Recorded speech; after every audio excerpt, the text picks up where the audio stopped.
All right, this one thing tilts me more than anything. You know what happens. Dealers do this. So that bothers you that you're old? Yes, I'm very old. Are you dating anyone now? Yeah. You got CatJam or Ace 4. Have you ever in your life not 5-bet jammed Ace 4 suited? Have you ever done it? You just can't help yourself. You made me do it. You just can't help yourself. No, it's nuts, bro. I'm European and I have a suited ace. What do you mean? That's what I said. You can't help yourself. It's unbelievable. What did you go broke with? Ace 4 suited, didn't you? Actually, did you? Yeah. Yeah! Hey, I work hard every motherfucking day.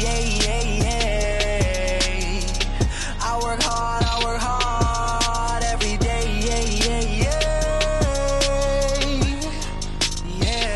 Today is my day. It's my day. Well, good morning, everybody. Got some good sleep. Feeling a little Groundhog Day-ish with the breakfast. We're going again with some Catalina Crunch. Good high protein cereal thingy. We got trusty banana over here. Then we're gonna go, go with some soy milk. We got our cutesy bootsy little bowl here with plastic spoon. Look at me, I'm like a college kid eating out of plastic this and plastic that, I don't know. But hey, we can do what we gotta do. This is the first year I've done this really with the 10 a.m.s. But we're in it to win it. We got 19 bigs, which is below average. Average is like 31, I think. So not that far off. We're playing well, 9-handed. That's plenty of chips to maneuver with. We're doing fine, not worried about it. And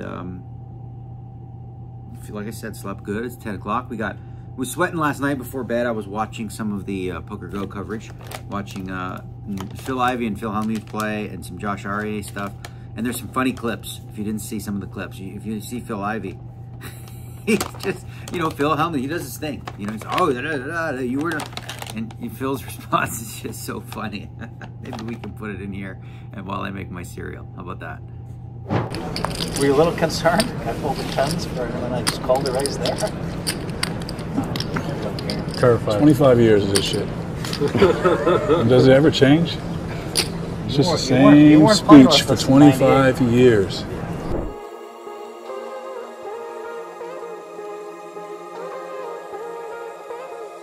All right, we're over in the Horseshoe Center. My man just showed me. You show him what you got. Show him what you got. Show him the bag. See, he's on it too. And this is probably from the vlog. You got this? Look at that. I mean, I'm just addicted. He's a Catalina Crunch guy. I just had a bowl. He's like, you want some? I'm like, I just had a bowl. So we were talking about, Instagram and all these people. They send you ads of things like, and people are like, I want my privacy. I don't want people to know what I like, what I don't like. I want just send me shit I know. I'll tell you everything. I got nothing to hide. So much easier. I got no skeletons in my closet. You can check my cash. You can check my feed. You can do whatever you want. I don't care. Just put ads to shit that I want. It's like Catalina Crunch work. I get so many of them. So much better. I much prefer it. I basically dress from Instagram. You dress from it's like why shop when they could shop for you and send you what you know? They know better what you want than you do, right? So I trust them. I don't, but you know what I mean. All right, we're gonna play some poker. We got Mexico in the house. Buena suerte. And what else we got? I don't know. We got like 109 players. 636,000 is the average. Long way to go yet, playing down to a final table. Let's take a look here who we got left in the field. I do believe I got a new name for you. Matthias Birkenstein. I don't know why. It came to me this morning and I feel like there's something there. I feel like that's two different... I know, but it's just, which works for you because you're a unique individual. Matthias Birkenstein. We got CatJam or Ace 4. Have you ever in your life not 5-bet jammed Ace 4 suited? Have you ever done it? You just can't help yourself. You made me do it. You just can't help yourself. It's nuts, bro. I'm European and I have a suited ace. What do you mean? That's what I said. You can't help yourself. It's unbelievable. I knew it too. I'm like, you know what? Don't 3-bet this guy. He's just going to CatJam you with Ace 4, and he did. And he's going to do the opposite. Negreanu going to 3-bet here. Just announced not too long ago that he never 3-bets, or didn't 3-bet for 20 years, I should say. Right now, putting in 530. Your stat with one of those suited ace wheel cards. Can't use my phone at the table. Gotta walk away. There it is. There's the shove. Wow. Your stat moves all in for 4.7 million. But this is a big and effective shove from your stat because it is extremely tough to make this call with ace 9, and Negreanu does lay it down. Nice. Bravo. Well f***ing done. How'd that work out for you? Did you win the tournament? No, but what did you go broke with? I won that hand. What did you go broke with? Ace 4 suited, didn't you? Actually, did you? Yeah. Yeah! All right, so we're not gonna quit. We're not going down without a fight. That guy right there just jammed on me. I had a hand that I could have open ripped. I had 275, which is like almost 14 bigs, and I picked up 2 5s. I'm only going +1. I min raised with the 5s, and he went all in from the small, and I'm like, you know, it could be a flip, it could be a spot to gamble and take a chance, but I feel good. I feel good enough with my stack to just continue to play. I didn't want to just ship it in with for my last, what do I got? 11 or 12 bigs. I said, I'm gonna wait. It was the only hand I played so far. And again, you could open jam with the 5s, but I didn't want to gamble like that. We got hour-long levels. We got plenty of time. Patience is key. All right, we got an all-in and a call. He's got the king jack. We got the queens. I think we got you out chipped by a smidge. Good luck, Mexico. Thank you. Okay. Queens against king jack.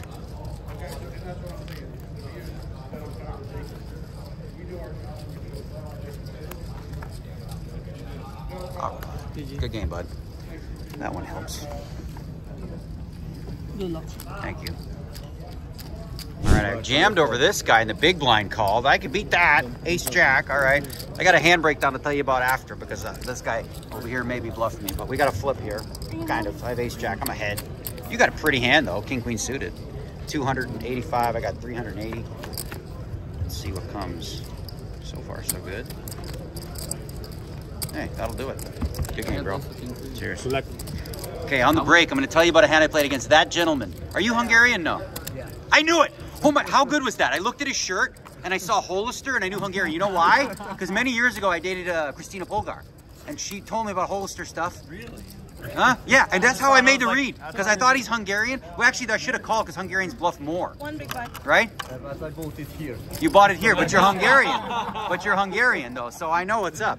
Okay, I'm going to tell you about this hand because it's an interesting one later. I made a ridiculous fold. Maybe stupid, but we'll tell you. All right, as promised, we got a 15-minute break. We're going to do a hand breakdown as we walk because we're going over to the other side. I got 555,000 right now. The blinds will be 15 and 30. On this hand, I start with 630,000-ish. The blinds are 10 and 25,000. The small blind, who has a good stack of chips, probably a million or so, he makes it 3x, 75,000 from the small. Now I have a hand that can, in theory, jam. I have like 25 bigs or so, and I have ace of spades, 10 of diamonds. So I could jam that hand. I decide not to. I decide let's use our post flop skill and let's play some poker. So I call. The flop comes ace of hearts, king of spades, deuce of diamonds. He leads for 35K now. So very, very small bet. The only choice. I mean, there's no raising here on ace king deuce. I'm just calling. Always calling my whole range. So that's what I do. The turn is the 4 of spades. I have the ace of spades. Not all that relevant here. You know, blocking the nut flush draw, but who cares? Now he bets 140. Sizing up a little bit, a little more than half pot. I go for call, okay? Now the river's a queen of diamonds. He puts me in for my last 380. Now it's decision time. In theory, first things first, so you break it down, right? In theory, it's a call, right? In theory, I'm way too high up in my range, way too strong a hand. I block 10 jack. There's some case could be made that he's value betting like ace 9, which is pretty thin, whatever. So from a theoretical perspective and a high roller, I'm probably just gonna put my chips in. And it's probably a good play. What I did was I looked at the guy, I looked at his shirt, and he's wearing a Hollister shirt. And I have memories of what that means. And I decided that, well, actually I figured right away that he was Hungarian. I know that's insane, but like it's real. And that actually kind of flew me the other way, because it's like more likely I call a Hungarian because he's more likely to be theory-based, right? So a theory-based player is going to have bluffs here. And that's what I was thinking, literally. You call that stereotyping, you call that whatever you want to call it. I call it good poker. What's up? Taking advantage of cultural differences in people and how they think. And Hungarians generally are going to approach poker from an analytical perspective based on my experience. So that leads me more towards call. Then from there, I'm like, all right, in theory, it's a call. Now just look at him. I spent a couple minutes in the tank. Got a read on what I thought was strength. Are you Hungarian? No. Yeah. I knew it. Oh my, how good was that? I looked at his shirt and I saw Hollister and I knew Hungarian. You know why? Because many years ago I dated Christina Polgar, and she told me about Hollister stuff. Really? Huh? Yeah, and that's how I made the read. And I made a crazy fold. Laid the hand down. So we're still fighting. You know, if he had me, we'd be out. Because listen, there's ace 4, there's ace deuce, there's king queen, there's king 4, there's all kinds of stuff that beats me. So, and not a lot I beat if for value. And then what are the bluffs? Like, a lot of the bluffs that he has are going to be king little, queen little crappy hands. And those don't really bluff that much. So what bluffs? Like 10-8 of spades, shit like that? Maybe. We folded to live another day. So I'm proud of that. Whether it was right or not, it's a good play, I think. On to the next.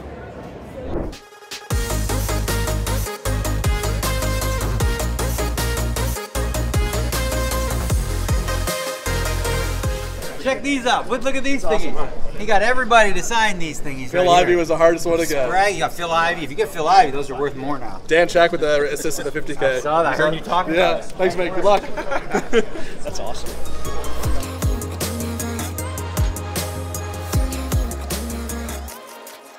On the button, we decided to go all in for 8 bigs. This man called me with an ace and a 9. You're ahead right now. I have 2 live cards, a king and a 7. Okay, so 8 bigs on the button. We just folded ace 10 after a raise or whatever. Let's see. All we need is a king or a 7. I feel a king coming, don't you? Oh, ace. That's not good. Okay, it's gonna be tough. All right, good game. Well played. Good luck in the next work. Never mind. I'm talking to myself. Good luck in the next 652. All right, that was another really good run. 54th place out of 1,700 or something like that. Grinded my stack as well as I could. I think on the button there, it's pretty obvious with 8 bigs. And I need to push and hope that nobody picks up a hand because I go from 8 to 10.5. They all fold, and if not, you know, I'm in a pretty close spot, you know, against ace 9, king 7. I think it's pretty standard. I mean, I'm sure if you look at any, yeah, it's obvious. Never mind. There's nothing to look at.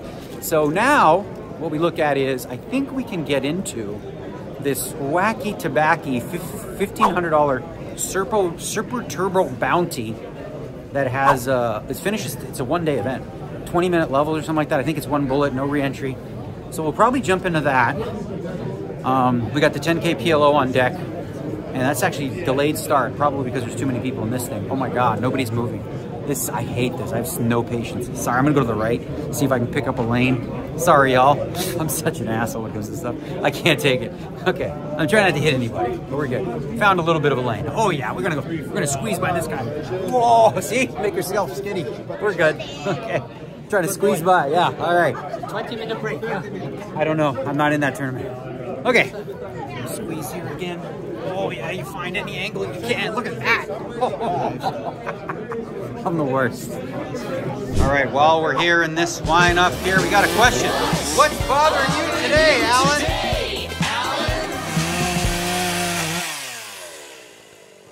I'm playing in a senior old person's tournament. So that bothers you that you're old? Yes, I'm very old. Is it making it more difficult for you to find a young slender Asian? Yes, there are none in this tournament. None in the tournament? What about, so are you dating anyone now? No, I got this shirt for free for playing slots. We got another free shirt, we got that. Yeah. Is it, do the girls like the shirt? So no dating prospects right now? I saw a absolute legend playing in the horse. I want people to consider him for the Hall of Fame. Ted Forrest. He's not in the Hall of Fame? No. How'd that happen? But the guy is an absolute legend. He played the Andy sense. Beal game. Makes no sense. Yeah. All right. Well, I'm gonna go to my room and chill. You have fun in this seniors event. All right, we got a new one to add to the collection. We're gonna move these guys up. This one goes right here. Nice baby colors. We're making a rainbow. It's Pride Month. So I'm going to be doing some giveaways all summer, but you can't win unless you're a subscriber. So please do me a favor, click the subscribe button down below. All right, this one thing tilts me more than anything. You know, it happens. Dealers do this. He flashed my small blind card. It was a 4. So we replaced it with a king. My other card's a king. I would have had king 4. Instead, I got king king. And now I have this. One chip left. The ace came. And, oh, what's up, dude? How you doing? Yeah, I'm making a video. So that was very tilting. That was tilting. I hate when that happens. I don't know. It's like the one thing that no freaking crystals or nothing can get me past. Those mistakes. Oh my God, that would be sick if he did. All right, we busted there. We got rivered and small. Whatever, who cares? 5K. God, that's annoying, right? The hand was just folded around to me. I would have had king 4 off. Instead, I get kings. So I make it 36 at 6 and 12. The big blind calls. Comes 10, 3, 3. Bet 3. He calls. Turn is a 4. I bet 6. He calls. River is an ace. Don't love that card, but I don't think he has a ton of aces that don't re-raise that get there. So I decided to try to target a 10, and I bet 51 of my 10 too. And he went all in and he had a 3. So that was annoying, but whatever. We're gonna take a little siesta. Siesta, ahora. Just for a little bit here, an hour or two, relax, maybe get a nap in, get a coffee in, and then we'll jump into PLO. The PLO was delayed. It started an hour late because I guess there's craziness going on with the seniors and different things and the Super Turbo Bounty.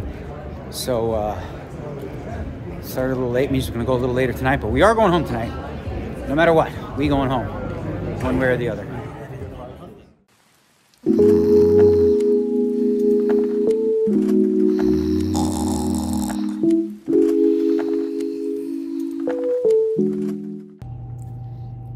Got a nap in, got a coffee brewing. I can't tell you. Look at this thing. I can't tell you how clutch these naps are. If I would have went in right after Super Turbo Bounty the way I was feeling tired, it wouldn't have been good. Want to go in the PLO fresh and ready. It's super deep. We're going to be there for level 3 anyway because they started an hour late. But that nap, you know, feel like a new person. Have the coffee. It's going to give us the energy to continue. And it's likely going to be a late night with the hour pushback. We're going to be done at 2, I think. So, but yeah. Naps, man. Sleep is so key. I mean, I can't play without sleep. And I got good little nap in. Here we are, first hand of level 3. We're gonna get a read on our table. This dude's eating a pizza with an apple juice, right? That says a lot about how he plays. That's a Finnish kid for sure, right? How do you not know that? You're gonna be doing the 3-betting, bluff, pot thing. You guys, I don't know so much about. You, could go a bunch of different ways. Oh, wait, I didn't mean it like that. You know what I'm saying? And then we've played with before. I'm saying you could have gone a lot of different ways in terms of how you play. I'm just, what do you call it, putting my foot in my mouth. Whatever now. you say, Daniel. You know what I'm saying? I'm just digging deeper. What are those blinds? Okay. Who can play, Jared? Who can play? White version. Who can play? I don't even know his name. Fuck. What's his name? I don't want to be on your fucking vlog, man. That's Isaac fucking Kempton. Right there. I'm willing to bet his background is no limit. I bet your table's not He comes from straddling. no limit. The way You guys are straddling? Who's straddling? Hold on. I didn't straddle. How many chips do you have? He did just straddle. You did straddle? You guys are playing the game. 27. You don't put it in? Playing a different game, man. Different fucking game. You want to play big pot or no? Hold on. Do you want to play? I think we have to play big pot. It's too early in the day. I think it's too early. These 400. I got him to block. Okay, 88. He's talking into it, and then fucking 88. He looked at his hand, I think. I mean, he's wearing some weird He shit. did not look at his hand. But you. Yeah, I did look at my hand. It's 88, right? They're playing PLO. Having fun? You having fun, Jared? It's a great table. Yeah. You know what's great though? Sports cards. It's a great business. Sports cards. Is great. That's really good. Yeah. That's really. This is Man, I don't want to be on your fucking vlog. You gotta pay me something. I got paid some. I got some in my pocket for you. All right, we are all in. I call you. I got 2 pair, kings up. You got the king with the kings and 5s with flush. Okay, he needs a spade or a 5. There's a spade. I'm dead, yeah? Or 90 king or 10. All right, GG. That's okay. Happens. All right, that was quick. Okay, we busted the PLO just now. We got short. I'll tell you about 2 hands we played. We're gonna do some hand breakdowns, and I think it's an early night for us. We're gonna have an oopsie meter as well. Not on the big one that I lost a bunch of chips on, but on the one before that, and we'll share the details shortly. All right, 2 hands written in here. First one, I think they're both actually from the 200, 400 level. You start with 60,000, so 150 big blinds deep, very deep. Under the gun makes it 1,000. I'm on the button, and I pick up the ace jack of hearts, king 5 of spades. Very nice hand on the button. I can 3-bet and call a 4-bet, no problem. Got plenty of playability even against aces. So I 3-bet to 3,600 pot. He calls. Now the flop is 777 rainbow. Well, obviously, duh. He checks, and I decide to go for a very small bet of 2,000 here, right? 2,000 just clears out all the junk. Like, there's nothing he can draw to now. If he has 10, jack, queen, king, there's trips on board, right? And when I'm 3-betting, I'm saying I have aces. Like, that is the #1 most likely hand when you 3-bet, and that's aces. So I don't need to make a big bet here. A small bet should get the trick. It should do the trick. If he has something like queens or kings, he'll probably peel, maybe to try to catch one. But then we got plans for how we're going to proceed if he does. So he calls. Now the turn is a 10 of hearts, kind of a meaningless card. He doesn't likely, he's unlikely to have 10-10. He checks, and I like to say, okay, well, we're deep enough. If I had aces here, I might check, worried about 7 hands, like there's some 7 runs, like 7, 8, 9, 10, stuff like that. So I check it back. I know I'm no good with ace king high. He doesn't peel with anything worse. River's a 4. He checks, and now I decide to bet 12,000. Obviously, he's unlikely to have aces. Could have kings, but I'm blocking those too. Queens and jacks are in a really tough spot. So he folds the hand. We win that pot. This next one is where oopsie meter comes out. Made an oopsie on this one. Oh, should have thought about this one a little bit longer pre-flop. I did think for a second, but not long enough. I raise with the ace deuce of diamonds, ace of hearts, 9 of spades. Okay, I make it 1,000 again with 200 and 400 blinds. The small blind is the young Finnish kid, and he pots it to 3,400. The big blind now goes in the tank for a bit. He folds. So now my dilemma is, you know, my aces are not great. They're just aces. I definitely have the best hand almost for sure, right? Unless he has better aces, which is very unlikely. So the question is, do we do one of two things? Do we just flat, see a flop, or do we 4-bet it? Okay. So the cost of 4-betting it is you're telling him 2 of your cards almost always. You're not really seeing many 4-bets without it being ace-ace. So the value is getting 7,200 in as a favorite pre-flop. The cost is giving up what you have and you're in position. So that's where the mistake is. What I did was a mistake. I potted it. I repotted to 10-6, being a little greedy, getting to 7,200, rather than understanding that once I do that, the playability of my hand is just terrible. And the key issue is the stack to pot ratio. That's SPR for short. Stack to pot ratio in this case is too deep. I have like 60 something thousand back after putting in, you know, the 10K, right? It's just far too deep to be doing that, I think, with the hand that I have. And he's a good player, I think, so he's going to be able to outplay me in some spots on some, you know, some runouts. Anyway, he calls. Obviously, he's never folding. And the flop comes king of diamonds, 5 of hearts, 8 of spades. He checks. I decide to bet 8,500, hoping to just pick it up right here. Hoping he has like 9-10 jack queen, something like that. And he check raises pot, and we have 54 back. So the dilemma here is this. He knows my hand, right? I personally don't think he thinks I was ever folding aces here. I don't think so. I could be wrong. I don't think he does. So his hand's going to have equity. In some cases, he's going to have us dead when he has king-king, which we don't block. We don't have king-king. So if he has king-king and he thinks we're just going to call it off with aces, he might as well just put it in and hope to get the call. The other problems are, even if he just has a king, queen, jack 10, whatever, it's like a coin flip at best. You know, like we're not doing great against his range. If he happens to have, you know, any sort of straight draw, a pair, anything like that on that board, aces don't do very well. You know, we're just hoping to hold in that spot. And I think with 110 bigs behind, we 110 bigs behind, it's too much to get in. Anyway, you saw the last hand, flop kings and 10s against kings and 5s. He had the flush draw, made the flush, and that was the end of us. But before that, I lost another pot against the Finnish kid, which is too insane. I mean, I check raised the turn. He called, river pair the board. That wasn't good for me. Put it to you that way. Okay, so that's that. I think we're going to go home, which is nice. It's an early night, 7:45, and hang out with Amanda, maybe watch some stuff, chill, and then back at it tomorrow, I believe, is like a triple draw mix and the PLO online event. So disappointed a little bit in being out in the PLO after just a couple hours. Yeah, and it sucks to make a mistake. I thought, you know, once I made the mistake, I realized it right away, and I was like, okay, maybe we can use that to really think through things from here on out. And oh well. All right, on to the next. Peace, y'all.